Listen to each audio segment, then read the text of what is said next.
ಗ್ರಹಣ ಎಂದ್ರೆ ಪ್ರತಿಯೊಬ್ರು ಒಂಥರ ಭಯ ಪಡ್ತಾರೆ. ಯಾಕಂದ್ರೆ ಚಂದ್ರಗ್ರಹಣ, ಸೂರ್ಯಗ್ರಹಣ ಸಂಭವಿಸುತ್ತಿರುವಾಗ ಅನಿಷ್ಟ ಒದಗಿ ಬರುತ್ತದೆ, ಇಲ್ಲ ಆಪತ್ತು ಬರುತ್ತದೆ, ಬಾಧೆಗಳು ಉಂಟಾಗುತ್ತವೆ, ಇಲ್ಲ ಕೆಡುಕು ಸಂಭವಿಸುತ್ತದೆ ಎಂದು ನಡುಗುವವರು ಇದ್ದಾರೆ. ಈ ತಿಂಗಳ 27ರಂದು ಅಂದರೆ ಗುರು ಪೌರ್ಣಿಮೆಯ ದಿನ ಚಂದ್ರಗ್ರಹಣ ಉಂಟಾಗುತ್ತಾ ಇದೆ. ಗ್ರಹಣ ಎಂದ ತಕ್ಷಣ ಭಯ ಪಡುವವರು ಯಾವುದೇ ಭಯ ಪಡುವ ಅವಶ್ಯಕತೆ ಇಲ್ಲ ಎಂದು ಪಂಡಿತೋತ್ತಮರು ಸಾರ್ತಾ ಇದ್ದಾರೆ. ಜುಲೈ 27 ರಾತ್ರಿ 11:49ರಿಂದ 3:54 ಚಂದ್ರಗ್ರಹಣ ಸಂಭವಿಸ್ತಾ ಇದೆ. ಅದು ಮಕರ ರಾಶಿಯಲ್ಲಿ ಗ್ರಹಣ ಉಂಟಾಗ್ತಾ ಇದೆ. ಶ್ರವಣ ನಕ್ಷತ್ರ ಉತ್ತರಾಷಾಢದಲ್ಲಿ ಈ ಗ್ರಹಣವು ಸಂಭವಿಸುತ್ತಿರುವುದರಿಂದ ಈ ರಾಶಿಯವರಿಗೆ, ಈ ನಕ್ಷತ್ರದವರಿಗೆ ಕೆಡುಕು ಸಂಭವಿಸುತ್ತದೆ ಎನ್ನುವ ಒಂದು ಊಹಾಪೋಹಗಳು ಹರಡುತ್ತಿವೆ. ಆದರೆ ಇದು ಎಷ್ಟರವರೆಗೆ ಸರಿ ಎನ್ನುವುದನ್ನ ಅವರವರು ಆಲೋಚನೆ ಮಾಡಿಕೊಂಡು ಇದನ್ನ ಕೆಟ್ಟದೆಂದು ಭಾವಿಸದೆ ತಮಗೆ ಸಿಕ್ಕ ಒಂದು ಉತ್ತಮವಾದ ಸಮಯ, ಇದನ್ನ ಸದ್ವಿನಿಯೋಗ ಮಾಡಿಕೊಳ್ಳಬೇಕೆಂದು ಸದ್ವಿಚಾರದಿಂದ, ಸತ್ಪ್ರವರ್ತನೆಯಿಂದ ಆ ದಿನ, ಆ ರಾತ್ರಿ ಗ್ರಹಣದ ಸಮಯದಲ್ಲಿ ನಾವು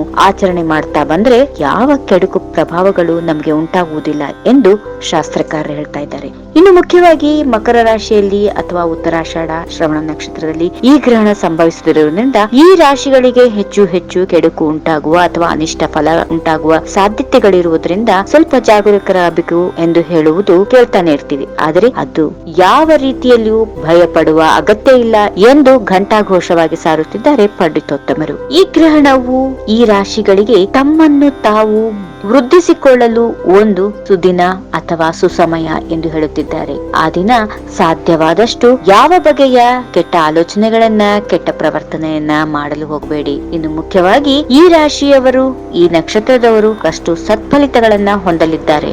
ಇನ್ನು ಸಾಧ್ಯವಾದಷ್ಟು ಆ ಗ್ರಹಣದ ದಿನ ಹಿತಮಿತವಾದ ಆಹಾರವನ್ನ ಸೇವಿಸ್ರಿ. ಆಮೇಲೆ ಎಣ್ಣೆಯ ಪದಾರ್ಥಗಳನ್ನ ಆದಷ್ಟು ಸೇವಿಸಲು ಹೋಗಬೇಡಿ. ಸಾಧ್ಯವಾದಷ್ಟು ಹಣ್ಣು, ತರಕಾರಿ ಇಂಥ ಪದಾರ್ಥಗಳನ್ನ ಸೇವಿಸ್ರಿ. ಗ್ರಹಣಕ್ಕೆ 4 ಗಂಟೆಗಳಕ್ಕಿಂತ ಮುಂಚೆ ಆಹಾರ ಸೇವನೆಯನ್ನ ನಿಲ್ಲಿಸಿಬಿಡಿ.